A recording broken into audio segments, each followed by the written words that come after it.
Malaria के प्रकोप को अगर आप रोक लेंगे, जब मलेरिया का प्रकोप रुकेगा तो हमारा डेंगू का प्रकोप स्वतः ही रुक जाएगा। क्योंकि जब मलेरिया नहीं फैलता है तो उसी के साथ हमारे दूसरे मच्छर पैदा होते हैं और हमारा डेंगू भी शुरू हो जाता है। और डेंगू और मलेरिया का यही सीजन होता है अक्टूबर तक।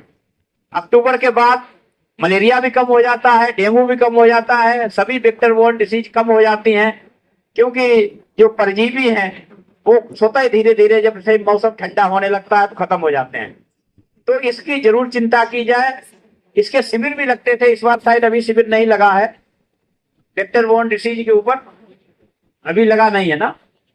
हाँ, इसको अभी शिविर लगाकर सबको जागरूक करिए। और जितनी हमारी एएनएम जीएनएम या हमारा पैरामेडिकल स्टाफ है उसको क्षेत्र में जरूर मॉनिटरिंग के लिए लगाइए। और जितने हमारे यहाँ पर सब लोग मौजूद हैं नेतागण, आप लोग केवल अगर अपने अपने घरों का जो पानी इकट्ठा होता है उसमें अगर कुछ नहीं मिलता है तो अपने ट्रैक्टर में से या किसी पंप सेट में से अगर एक दो ढक्कन डीजल ही डाल देंगे तो उसका लार्वा मर जाएंगे, मच्छर का लार्वा मर जाएगा।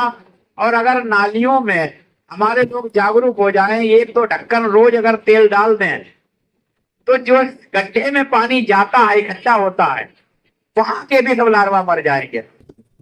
लेकिन हमारे लोग वैसे दवाई में इलाज में भाई बहुत पैसा खर्च होता कर देते हैं, एक बार कोई बीमार होता है, लेकिन ये छोटा सा काम करता कोई नहीं, बीमारी हर बार आती है। तो छोटी छोटी चीजें हैं, इस समय सफाई की बहुत ज्यादा जरूरत है।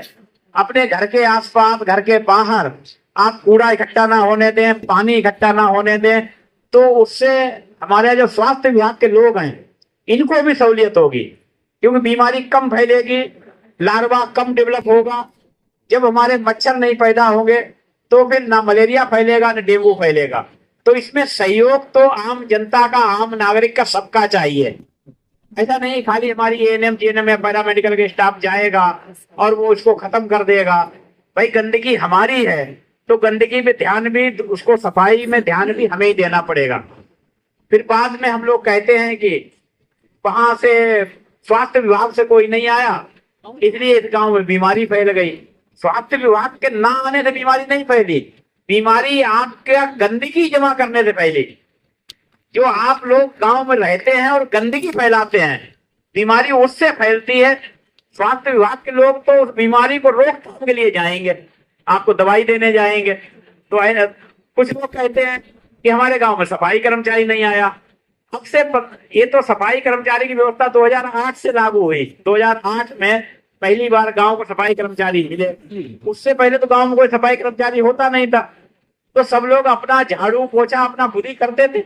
लोग अपने दरवाजे पर भी कोई कूड़ा करके पड़ा है उसको इकट्ठा करके वो घोड़े में डाल आते थे या उसको जला देते थे। तो थोड़ा अगर सफाई पे सब लोग ध्यान देंगे, जैसे माननीय हमारे देश के प्रधानमंत्री जी मोदी जी जहां भी जाते हैं वो स्वच्छता का जिक्र जरूर करते हैं।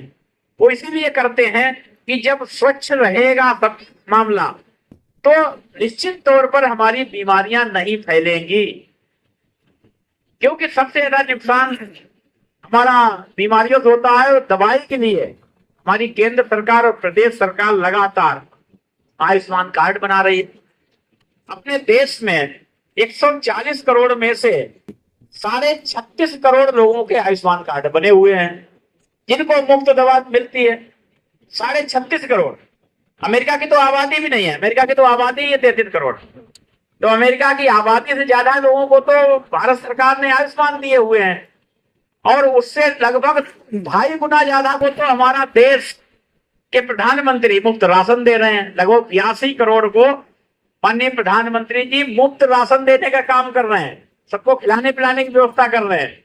उसके अलावा राशन देने के साथ साथ बच्चे जब स्कूल जाते हैं तो उनको मिड डे मील की भी व्यवस्था है। उनको मतलब घर का राशन भी मिल रहा है उनको यूनिट के हिसाब से। और फिर जब पढ़ने